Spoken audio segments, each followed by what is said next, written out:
आज मी तुम्हाला बटाट्याची काप करायला दाखवणार आहे। हे बघा, हे कढीपत्ता, हे सर्व मसाले घेतले आहेत। मिरची पूड, मालवणी मसाला, मीठ, हिंग, कढीपत्ता, हळद, धना पावडर, गरम मसाला। आता फोडणीला देते। एकदम सोपी आणि सुंदर अगदी टेस्टी डिश आहे, तुम्हाला आवडेल ती। डाळ भात, नुसतं डाळ भाताबरोबर छान लागते।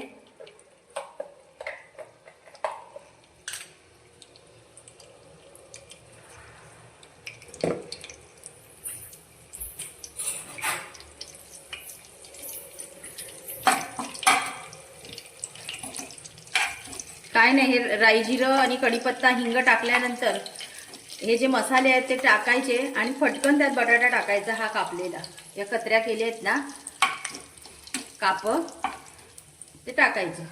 त्याच्यात थोडे थोडे दोन माझे कढीपत्ते जर सुकलेले आहे, पण कढीपत्त्याशिवाय काय जेवणाला चव नसते। मला आवडतो कढीपत्ता, कोथिंबीर। हा मसाला टाकायचा संपूर्ण।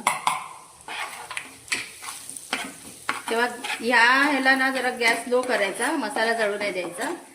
आणि आता हे बटाटे, मीठ बीठ सगळं मसाला बिसाला सगळं एकत्र टाकलंय आणि हे फक्त वाफेवर शिजवायचे। त्यात पाणी वगैरे काहीच नाही घालायचं।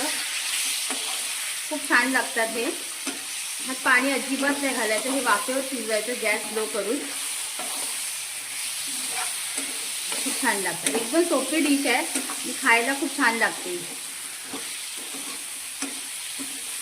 5 ते 7 मिनिटं लागतात। हे असं पसरून ठेवले ना आणि झाकण ठेवायचं। 5-7 मिनिटात ही डिश होते डाळ भात। हे बघा, वाफेवर चांगली शिजते। एकदा अशी 2-3 मिनिटानंतर वर खाली करून घ्यायची। ही बघा, ही शिजताना इतका सुंदर वास येतो मसाल्यांचा आणि बटाट्याचा। तुम्ही करून बघा, तुम्हाला डाळ भात आणि ही बटाट्याची काप खूप आवडतील। मच्छी खाल्ल्याची फिलिंग येईल, सुंदर वाटेल तुम्हाला खाऊन। काहीच करायचं नाही, फक्त मसाले आणि मीठ घालायचं आणि फोडणी द्यायची, सुंदर लागते। तुम्ही डाळ भात बटाट्याचे काप खाऊन बघा, छान लागतात।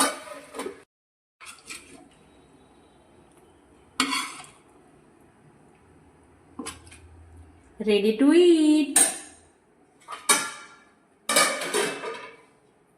जेवायला या सगळ्यांनी। भाजी खूप सुंदर लागते, तुम्ही खाऊन बघा।